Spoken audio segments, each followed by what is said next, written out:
4 jobs I've got on today. Take the chipper out. I've got a conifer hedge to trim and take a neighbour's side off because the neighbour can't be bothered cutting it. I've already trimmed this side.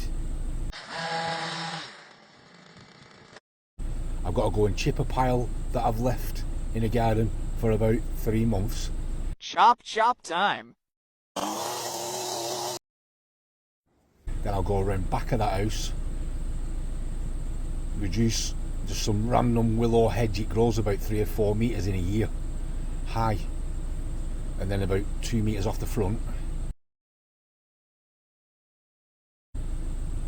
and then reduce this sycamore 1 metre off all around the sides, short back and sides, 2 metres off the top.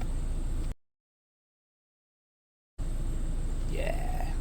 What are you doing?